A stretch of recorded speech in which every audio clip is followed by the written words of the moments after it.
अस्सलाम वालेकुम, welcome to Faizan tutorial channel. इस वीडियो के अंदर मैं आपके साथ HP का एक प्रिंटर है HP 3050, इसका रिव्यू करूंगा। बेसिकली मुझे 2 साल हो गए हैं इस प्रिंटर को यूज़ करते हुए।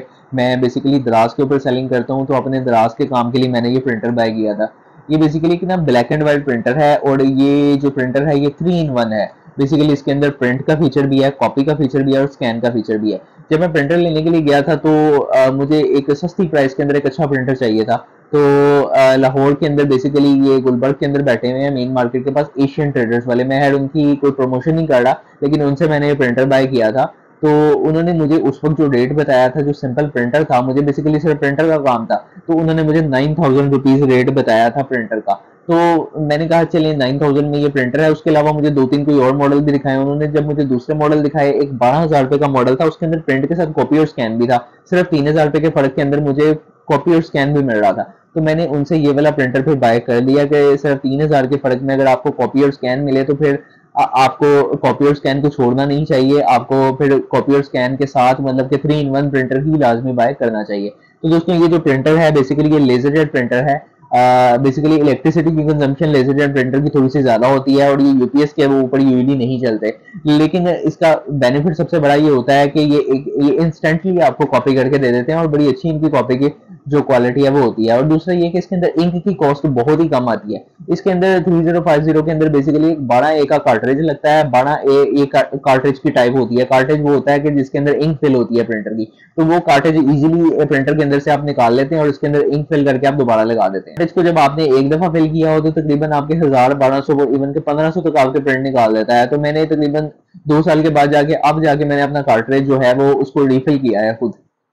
बेसिकली ये प्लग एंड प्ले डिवाइस है। जो प्रिंट का फीचर है या फिर जो कॉपी का फीचर है वो तो इजीली डायरेक्टली वर्क करते हैं, लेकिन स्कैन के फीचर के लिए समटाइम आपको उसका ड्राइवर अपडेट करना पड़ता है। तो मैंने विंडो के अपडेट से इसका स्कैनर का ड्राइवर अपडेट किया था, फिर से इसका स्कैनर जो है वो ठीक तरीके से काम करना शुरू हुआ था। अदरवाइज इसका जो स्कैनर है वो ठीक तरीके से नहीं चल रहा। उसके अलावा ये जो प्रिंटर है इसके अंदर डुप्लेक्सर का फीचर नहीं है। डुप्लेक्सर ये होता है कि जी अगर आपने आपका एक पेज है, वो इसकी इस साइड के ऊपर भी कुछ डेटा है, इस साइड पे भी कुछ डेटा है, तो आप उस पेज को डालते हैं तो वो दोनों साइड्स कॉपी कर देता है। तो बेसिकली इसके अंदर डुप्लेक्सर का फीचर नहीं है। आपको दोनों साइड्स बारी बारी अलग अलग से इसके अंदर कॉपी करनी पड़ती है।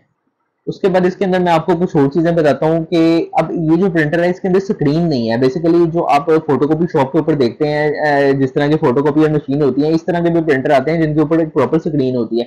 आप अपना सीएनआईसी वगैरह या कोई भी चीज वहां पर रखते हैं तो वो उसको स्कैन करता है। स्कैन करने के बाद उसी को कॉपी कर देता है। बेसिकली इसके अंदर इस तरह का कोई फीचर नहीं है। इसके अंदर अगर आपने पेज इंसर्ट करना होता है, फोटोकॉपी करवाना चाहते हैं, तो आपको इसके जो रोज होते हैं उनके दरमियान में ऐसे पेज को इंसर्ट करना पड़ता है। वो पेज उसके अंदर से गुजर के दूसरी तरफ जाता है, पेज स्कैन हो जाता है, उसके बाद में फिर वो उसको फोटोकॉपी करके एक दूसरे पेज के ऊपर आपको निकाल देता है।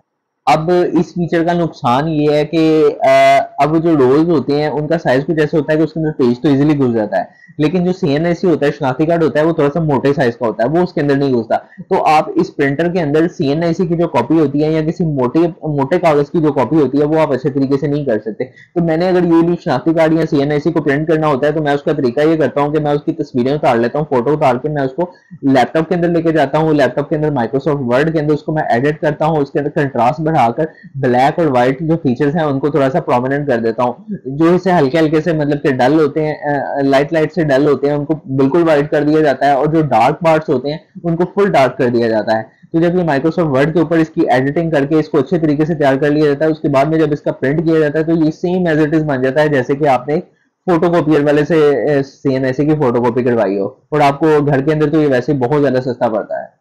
उसके बाद जिस चीज ने मुझे इस प्रिंटर की शुरू में तंग किया था, बेसिकली उस प्रिंटर का फॉल्ट नहीं था, बेसिकली मुझे उसकी सेटिंग का नहीं पता था। जब भी आप प्रिंटर लेकर आते हैं, बेसिकली हम लोगों का जो ज्यादा यूज होता है वो A4 पेज का यूज होता है। अब इसके अंदर जो इनिशियली जब इसको रिस्टोर किया जाता है, इसके अंदर जो पहले से सेटिंग हुई होती है वो लेटर के पेज की भी होती है, मतलब वो पेज के साइज को लेटर कंसीडर करता है। तो मैं जब इसमें से A4 साइज की कॉपीज या प्रिंट निकाल रहा था तो बेसिकली वो ऊपर से और नीचे से कटे हुए आ जाते थे। ना ऊपर के कुछ फीचर उसके अंदर होते थे कॉपी, ना नीचे के होते थे। मुझे लग रहा था कि शायद प्रिंटर के अंदर मसला है। तो फिर मैंने इसके थोड़ा सा इसके ऊपर रिसर्च करके मुझे पता चला जी कि इसके अंदर जो पेज का साइज है वो हमने ठीक तरीके से फीड नहीं किया हुआ। तो इसके अंदर सेटिंग के अंदर जाकर डिफरेंट ऑप्शंस के अंदर जाकर फिर मैंने देखा कि वहां पर लेटर सेलेक्ट हुआ था, उसको A4 पे सेट कर दिया। उसके अलावा जब आप लैपटॉप या कंप्यूटर से भी जब प्रिंटिंग करते हैं तो वहां पर भी आपको ये चीज लाजमी देखनी पड़ती है, PDF रीडर जो होते हैं उसके अंदर भी और माइक्रोसॉफ्ट वर्ड के अंदर भी, कि जो वहां पर आपका पेज का साइज है वो इस वक्त क्या सेट है। अगर वहां पर आपका लेटर सेट है जबकि आपके प्रिंटर के अंदर A4 सेट है,